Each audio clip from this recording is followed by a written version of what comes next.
Saya tadi sudah katakan saya kepingin sharing, yang Al-Mufud sudah saya sharingkan. Lalu yang satu tentang orang yang saya tidak tahu nama aslinya dia ya. Saya tidak pernah kenal orang ini sebetulnya. Baru tahu dalam beberapa hari ini, 3 hari atau 4 hari. Dia pakai nama di Facebook itu Patrice Smith. Nah, saya pernah kontak dia melalui telepon dan sebagainya, dan dia ini seorang vikaris. Kalau dalam gereja kami tidak ada jabatan vikaris. Ya mungkin kalau dalam gereja kami seperti penginjil begitulah ya. Belum pendeta tapi dia sudah sekolah teologi dan sebagainya, dan vikaris, dia masih muda sekali di Sulawesi.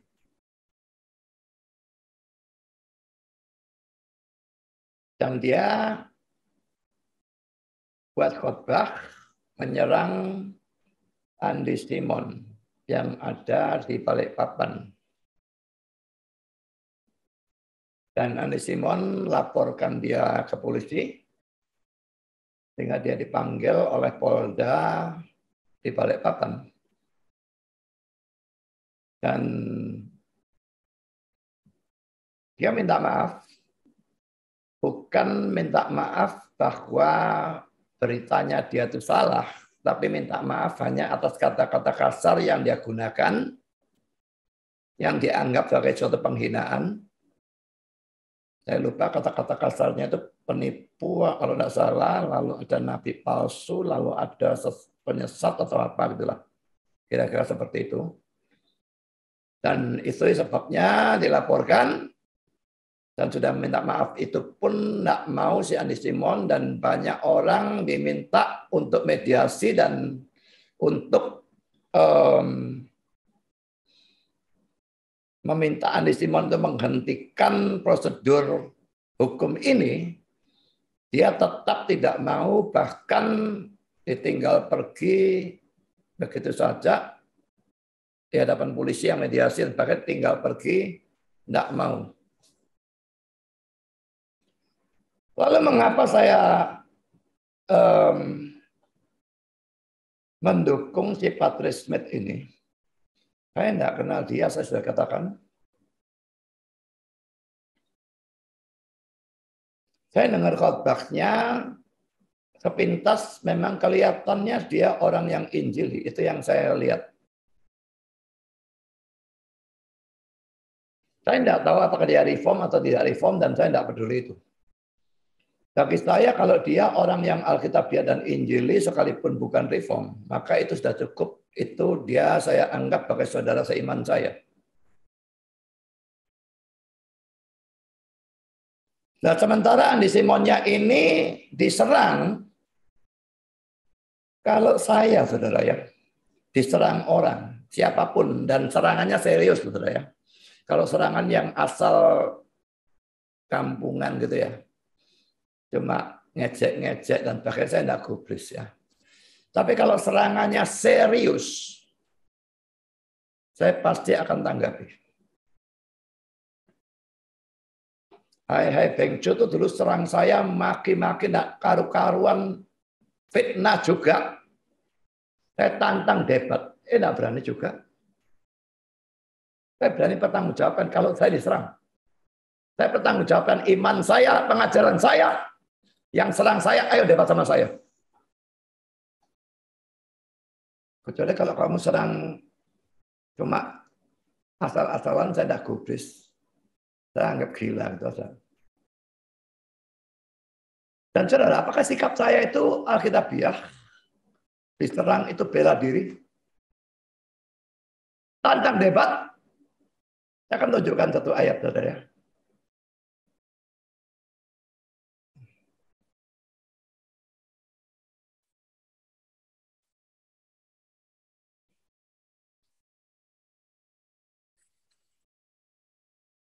Ketiga 15 ini, tetapi kudus karena Kristus dalam hatimu sebagai Tuhan.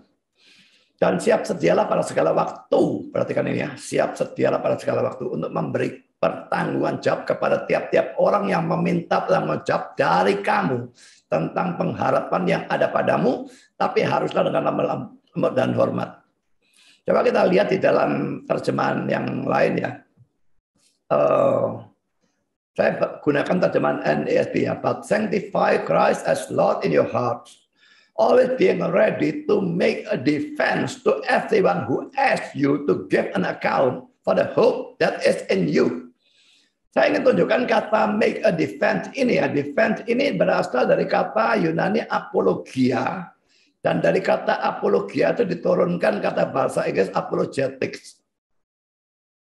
Seharusnya orang Kristen lebih-lebih hamba Tuhan. Kalau diserang secara serius, harusnya memberikan pembelaan.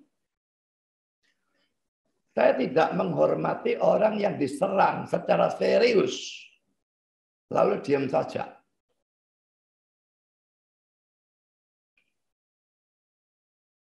Diam saja ini dengan alasan kasih, tidak usah gegeran. Loh, kamu itu mendapatkan serangan serius, lalu ayat tadi itu kamu apakan? Banyak sekali orang saya serang tidak pernah memberikan jawaban. Tapi bertobat juga tidak. Karuan kalau mereka lihat serangannya sadar lalu bertobat, ya oke. Tapi kalau mereka tidak mau bertobat, berarti mereka tetap mengukui ajarannya, itu jawab serangan saya loh. Kalau saya diserang pasti saya jawab.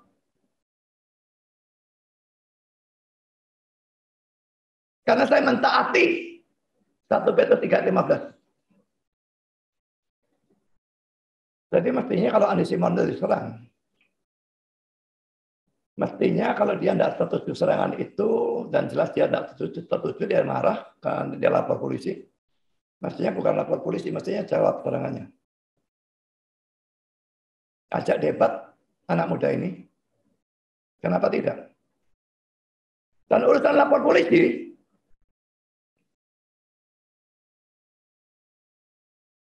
1 Korintus 6 ini bilang apa ya saudara? Coba kita baca ya.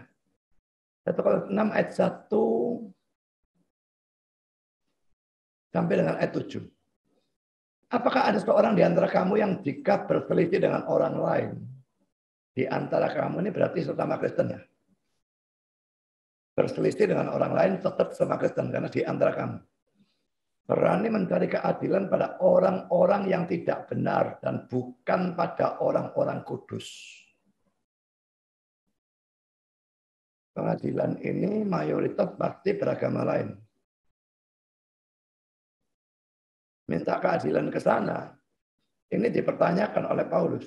Saya bacakan terus ya. Atau tidak tahukah kamu bahwa orang-orang kudus akan menghakimi dunia?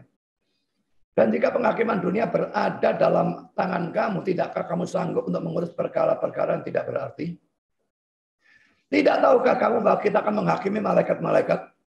Jadi apalagi perkara-perkara biasa dalam hidup kita sehari-hari. Sekalipun demikian, jika kamu harus mengurus perkara-perkara biasa, kamu menyerahkan urusan itu kepada mereka yang tidak berarti dalam jemaat. Hal ini kukatakan untuk memalukan kamu. Tidak ada seorang di antara kamu yang beriman yang dapat mengurus perkara-perkara dari saudara-saudaranya. Adakah saudara yang satu mencari keadilan terhadap saudara yang lain dari sesama orang Kristen dan justru kepada orang-orang yang tidak percaya? Adanya saja perkara di antara kamu seorang terhadap yang lain telah merupakan kekalahan bagi kamu. Mengapa kamu tidak lebih suka menderita ketidakadilan? Mengapakah kamu tidak lebih suka dirugikan?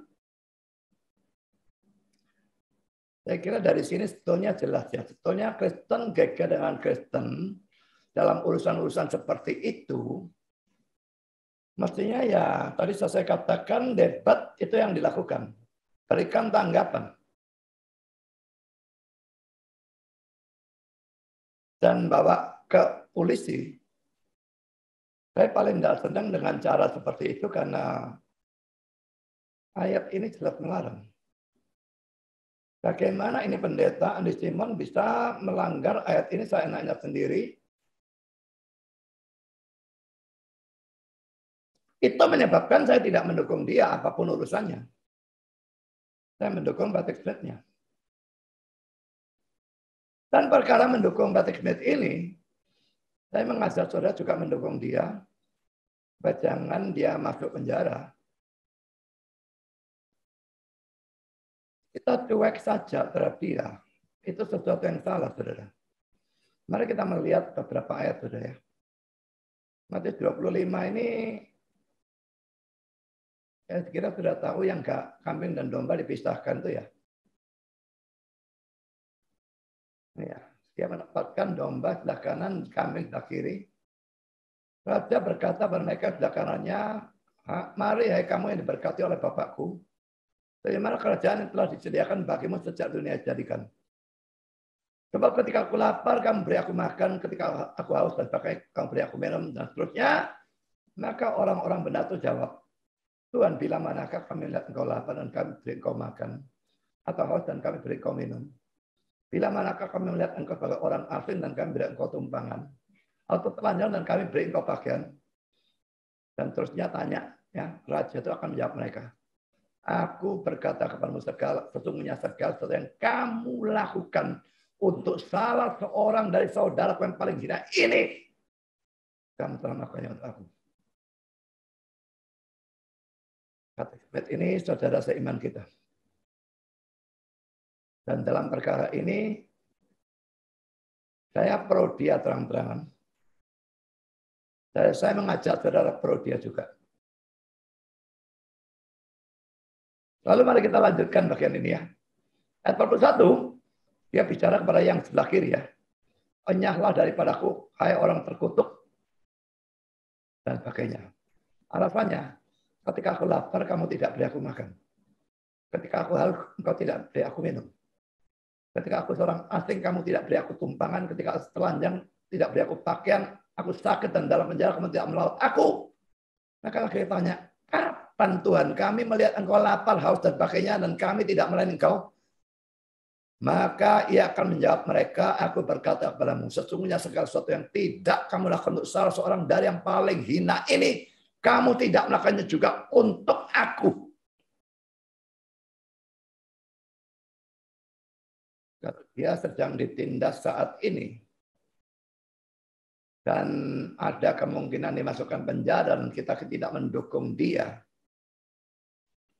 maka kita termasuk seperti kambing-kambing ini ya. Apa yang tidak kamu lakukan untuk salah seorang dari yang paling hina ini. Kalau seorang dari yang paling hina ini saya gantikan dengan Patrick Smith. Segala sesuatu yang tidak kamu lakukan untuk Patrick Smith, kamu tidak melakukan juga untuk aku. Ini menjadi sesuatu yang mengerikan kalau kita tidak membantu dia. Saya sudah melihat satu teks lagi terakhir. Matius 10 ayat yang ke 40 sampai dengan 42. Barang siapa menyambut kamu, dia menyambut aku. Dan barang siapa menyambut aku, dia menyambut dia yang mengutus aku. Barang siapa menyambut seorang nabi sebagai nabi. Dan Patrick Smith bisa dikatakan nabi ya. Memberita firman pokoknya gitu ya. Dia akan menerima upah nabi. Dan barang siapa menyambut seorang benar sebagai orang benar, dia akan menerima upah orang benar. Dan barang siapa memberi air sejuk secangkir saja pun kepada salah seorang yang kecil ini, perhatikan dia, karena ia muridku, aku berkata kepadamu sesungguhnya ia tidak akan kehilangan upahnya daripadaku. Dia orang kecil, saudara. Saya tidak kenal dia kok. Tidak pernah dengar nama dia. Main Facebook sudah lama. Dia tahu saya. Saya tidak tahu dia sama sekali. Saya tanya Esra juga tidak tahu dia. Jadi dia orang kecil. Hamba Tuhan, tapi orang kecil. Tidak terkenal. Saya perhatikan, saudara. Kalau kita mau dukung dia, alasannya bukan dia itu siapa. Alasannya yang saya blok ini ya. Karena ia muridku. Cukup bahwa dia itu murid. Cukup bahwa dia orang percaya yang sejati. Cukup bahwa dia itu seorang saudara seiman kita. Biarpun beda aliran, saya kira alirannya sama. Ya. Alirannya saya kira reform. Saya tidak tahu pasti, tetapi saya kira reform. Saya beda aliran, saya tidak masalah selama dia Alkitabiah dan Injili. Kalau kita membantu dia, alasannya karena ia muridku. Dan perhatikan tadi yang Matius 25. Kalau kita tidak membantu dia, Yesus anggap itu tidak melakukan untuk Kristus. Kalau kita membantu dia, kita melakukan untuk Kristus.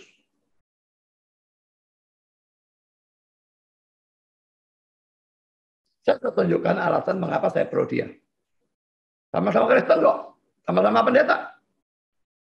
Tapi yang satu tadi tidak mengadakan pembelaan iman sesuai 1 Petrus 3:15 dan melanggar 1 Korintus 6 1-7 yang mestinya tidak boleh laporkan ke pengadilan kepada orang-orang yang tidak beriman malah.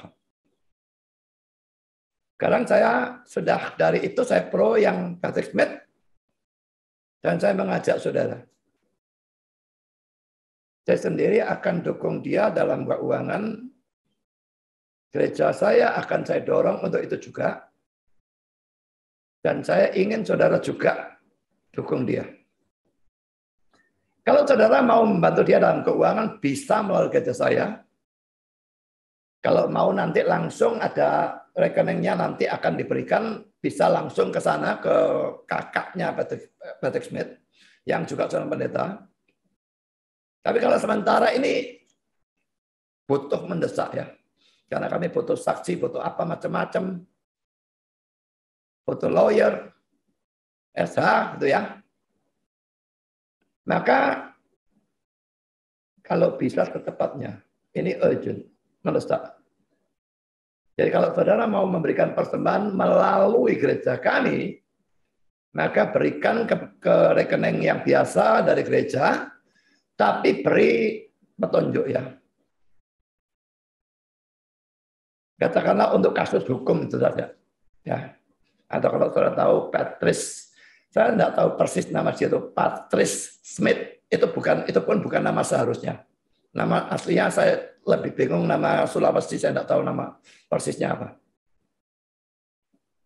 Tapi saudara berikan saja petunjuk kasus hukum, maka kami akan alirkan ke sana.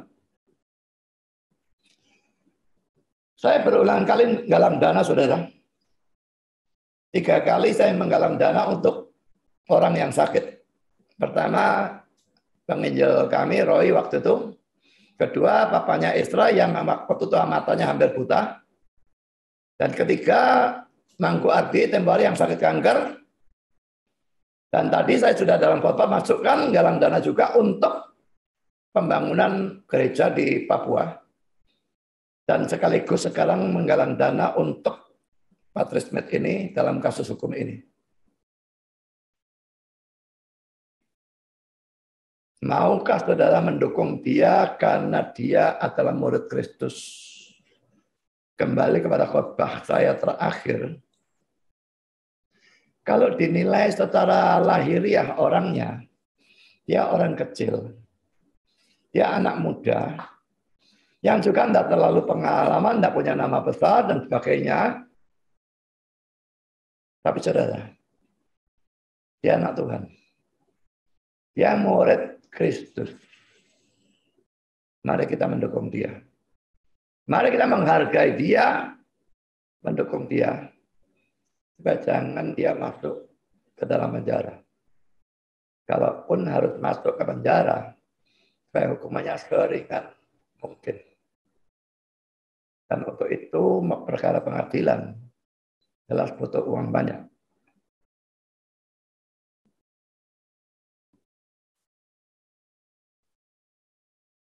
Maukah saudara membantu? Atau saudara hanya peduli yang mewah-wewah, yang wah-wah saja? Dan remehkan yang kelihatan tidak wah? Tuhan memberkati saudara. Amin.